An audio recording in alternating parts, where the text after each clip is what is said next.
General knowledge की काफ़ी सारे इम्पोर्टेंट SSCGD प्रीवियस ईयर के क्वेश्चन डिस्कस कर रहे थे। देखो दोस्तों, ये बस SSCGD के लिए इम्पोर्टेंट है ऐसी बात नहीं है। आप जो भी एग्ज़ाम आप देने की प्रिपरेशन कर रहे हो, हर एक एग्ज़ाम के लिए ये जनरल नॉलेज मोस्ट इम्पोर्टेंट है।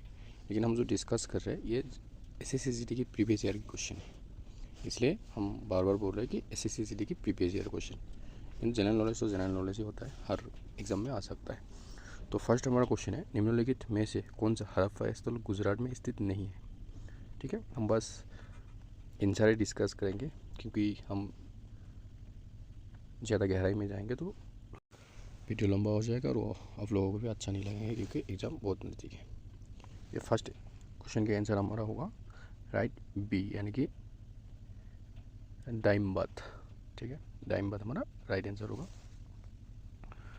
नेक्स्ट है, बौद्ध साहित्य के अनुसार निम्नलिखित में से कौन सा भिक्षु और भिक्षुओं के लिए मोड के नियमों के से संबंधित है, जो कि हमारा राइट आंसर होगा बी, जो कि नियम पिटक।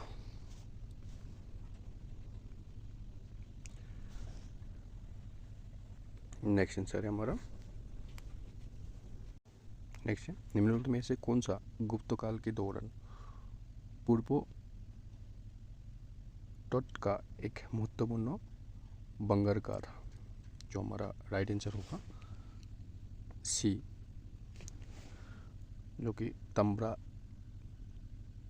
लिपि। ठीक है, नेक्स्ट हम क्वेश्चन देखेंगे, जो मुगलों के अधीन देश को सेना के एक विभाग के रूप में प्रशासित किया गया था, जो कि हमारा राइट आंसर होगा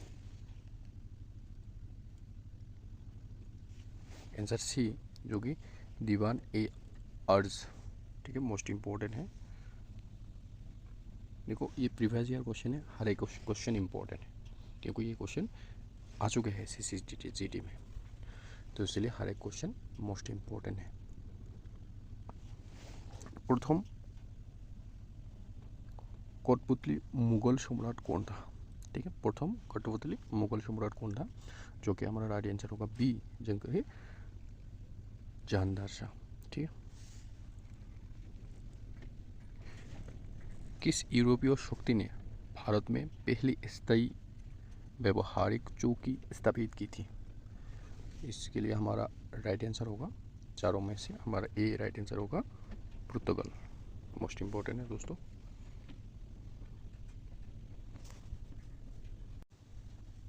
नेक्स्ट है, भारत की स्वतंत्रता के समय भारतीय राष्ट्रीय कांग्रेस की अध्यक्ष कौन थे। तो देखो, मैंने एक वीडियो बना दिया कि भारत के सर्वप्रथम कौन थे, इसमें ये सारे क्वेश्चन आपको देखने के लिए मिल जाते हैं। वो वीडियो नहीं देखी तो मोस्ट इंपॉर्टेंट है, वीडियो के डिस्क्रिप्शन में मिल जाएगा, जरूर एक बार चेक कर लेना। ठीक है, हमारा राइट आंसर होगा BJP कृपलानी। ठीक है, उसके बाद हमारा जो क्वेश्चन है, निम्नलिखित में से किस आंदोलन में महात्मा गांधी ने पहली बार भूख हड़ताल की हथियार के रूप में प्रयोग किया। ये भी मोस्ट इम्पोर्टेंट क्वेश्चन है, तो इसके लिए हमारा जो राइट आंसर होगा चारों में से सी हमारा राइट आंसर है, अहमदाबाद हड़ताल।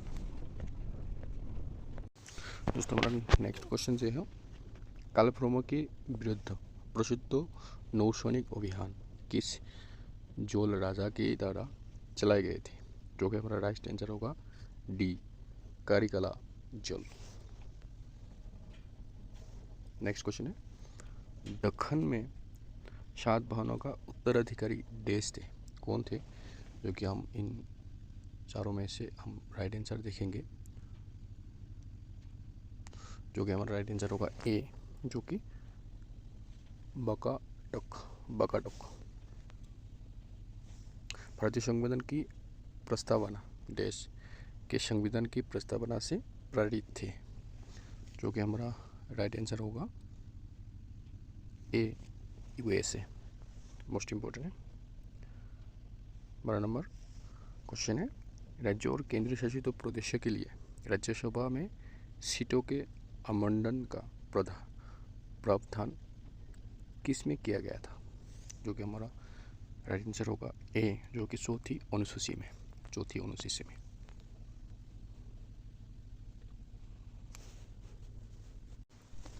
भारतीय संविधान का कौन सा भाग संघ कार्यकारिणी की संबंधित है, जो कि हमारा राइट आंसर होगा ए, जो कि भाग 5। हिंदी भाषा को भारतीय संविधान के किस संशोधन द्वारा जोड़ा गया था, जो कि हमारे यहाँ पे राइट आंसर होगा बी, जो 21वां संविधान संशोधन अधिनियम की तरह। नेक्स्ट क्वेश्चन है, भारतीय संविधान में मौलिक अधिकारों के अनुसार अस्पष्टता की जन्ममूलन है, जो कि हमारा राइट आंसर होगा बी, जो कि समानता के अधिकार। नेक्स्ट है, जब राष्ट्रपति और उपराष्ट्रपति के पद एक साथ रिक्त हो जाते हैं तो राष्ट्रपति के रूप में कौन कार्यकर्ता करते हैं, जो कि मोस्ट इंपोर्टेंट क्वेश्चन है। ये हमारा राइट आंसर होगा बी, जो भारत के मुख्य न्यायाधीश। 17 नंबर, निम्नलिखित में से किसका गठन संविधान के अनुच्छेद 280 के तहत किया गया है, हमारा राइट आंसर होगा बी, जो कि वित्त आयोग की तरह। विधानसभा के अध्यक्ष का वेतन एवं भत्ता कौन तय करते हैं, जो कि हमारा राइट आंसर होगा ए, विधानमंडल। मुख्य चुनाव आयुक्त को निम्नलिखित में से किसे हटाने की प्रक्रिया के समान ही हटाए जाते हैं, इनमें से हमारा राइट आंसर होगा आंसर बी, जो कि सर्वोच्च न्यायालय के न्यायाधीश। भारतीय संविधान के किस भाग में केंद्रीय राज्य संबंधों का उल्लेख है, इसमें हमारा राइट आंसर होगा बी, जो कि भाग 11 में।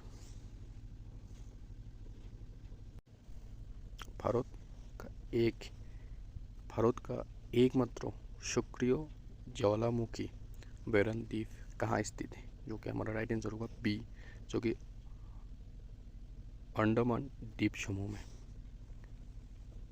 दिए गए भारतीय राज्यों में से किस राज्यों में अनुसूचित जनजातीय का जनसंख्या सबसे अधिक है, ये हमारा राइट आंसर होगा बी, जो कि मध्य प्रदेश। भारतमाला परियोजना के संदर्भ में निम्नलिखित में से कौन सा कथन सही है, इसके हमारा राइट आंसर होगा सी, यानी कि ए और सी, जो कि 1 और 2 दोनों कथन सही होगा। निम्नलिखित में से कौन सा भारत का सबसे बड़ा भौगोलिक प्रभाग है, जो कि हमारा चारों में से राइट आंसर होगा सी, जो कि प्रायद्वीपीय पठार।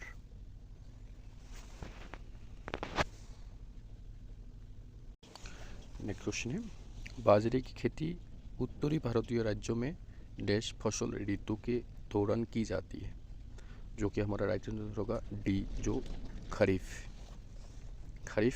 ऋतु के दौरान किए जाते हैं। नेक्स्ट है, निम्नलिखित में से कौन सा भारतीय प्रमुख भूमि का सबसे दक्षिणी बिंदु है, ठीक है। एक हमारा कन्याकुमारी भारतीय मुख्य भूमि का सबसे दक्षिण बिंदु है। भारतीय मुख्य भूमि का सबसे दक्षिणी बिंदु तमिलनाडु राज्य में से स्थित है, जो कि हमारा यहाँ का राइट आंसर होगा सी, जो कि कथन ए और कथन 2 दोनों सही है। निम्नलिखित में से किस प्रकार का चक्रवात गर्म उष्णकटिबंधीय जल के ऊपर बनाता है और अपनी ऊर्जा गुप्त ऊष्मा के मुक्त होने का प्राप्त करती है, जो कि हमारा राइट आंसर होगा ए, जो कि उष्णकटिबंधीय चक्रवात। कौन सी नदी भारत की दूसरा सबसे ऊंचा झरना जोग जल प्रपात बनती है, इनमें से हमारा राइट आंसर होगा सी, जो कि शरावती।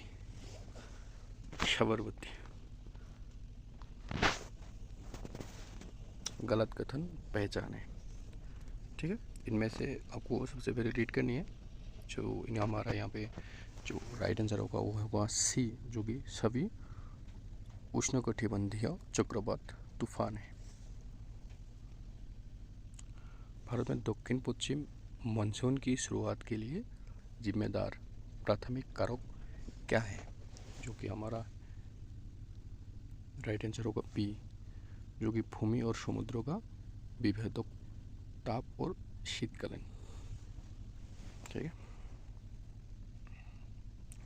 क्रेडिट स्कोर का उद्देश्य क्या है, इसके लिए हमारा राइट आंसर होगा डी, जो कि उपरोक्त सभी। ठीक है, क्रेडिट स्कोर का उपरोक्त सभी उद्देश्य होता है। भारत में जनगणना आयोजित करने के लिए कौन सा संगठन जिम्मेदार है, इसके लिए हमारा राइट आंसर होगा सी, जो कि भारत की रजिस्ट्रार जनरल और जनगणना आयुक्त।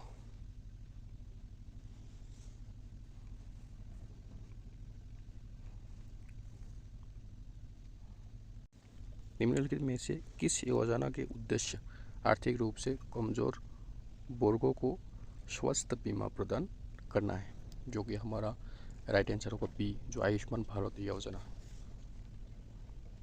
निम्नलिखित में से कौन सा राजकोषीय नीति का उदाहरण है, यह इसके लिए हमारा चारों में से राइट आंसर होगा सरकार बुनियादी ढांचा परियोजनाओं पर खर्च बढ़ा रही है।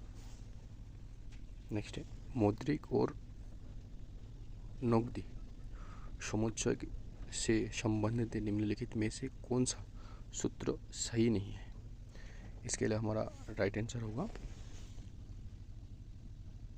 डी, जो कि M3 = M1 प्लस डाकघर बचत की शुरुआत संबंधित जमा। वर्ष 1996 में भारत में डेरिवेटिव ट्रेडिंग के लिए उचित नियामक ढांचे के विकास पर सलाह देने के लिए सेबी द्वारा कौन सी समिति नियुक्त की गई थी, इसके लिए हमारा राइट आंसर होगा सी, जो LC गुप्ता समिति। निम्नलिखित में से कौन सा सही है, इसके लिए हमारा जो सही आंसर होगा यह है हमारा डी, जो कि सकल घरेलू उत्पादन माइनस मूल ह्रास = शुद्ध घरेलू उत्पाद। निम्नलिखित में से किस योजना का उद्देश्य युवाओं में उद्यमिता का बढ़ावा देना है, इसके लिए हमारा राइट आंसर होगा बी, जो कि प्रधानमंत्री मुद्रा योजना। भारत में रेपो दर क्या है, मोस्ट इम्पोर्टेंट क्वेश्चन है, इस बार आ सकता है। भारत में रेपो दर क्या है, इनमें से हमारा जो राइट आंसर होगा वो होगा सी, जो कि वो दर जिस पर RBI बैंकों को धन उधार देती। ठीक है, 2011 में भारत का लिंगानुपात क्या था, इसके लिए हमारा जो राइट आंसर होगा वो है सी, इसके लिए हमारा राइट आंसर होगा आंसर सी, जो कि प्रति 1000 पुरुषों पर 943 महिलाएं, यानी कि महिलाएं की जो संख्या है वो कम हो रहा है। ठीक है,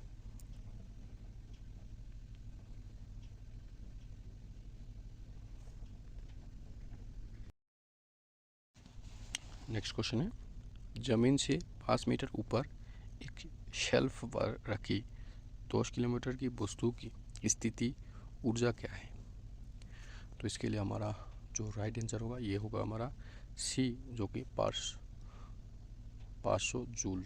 ठीक है, विद्युत धारा प्रवाहित करने वाली एक लंबी सोलेनॉइड के अंदर चुंबकीय क्षेत्र क्या होती है, इसके लिए हमारा राइट आंसर होगा बी, जो कि एक समान और सोलेनॉइड की दूरी के समांतराल। पृथ्वी की सतह से 2r की दूरी पर, जहां r पृथ्वी की त्रिज्या है, गुरुत्वीय तरंग का मान क्या होगा, यानी कि g की मान क्या होगा, यहाँ के हमारा जो राइट आंसर होगा वो है सी, जो कि जी का माइनस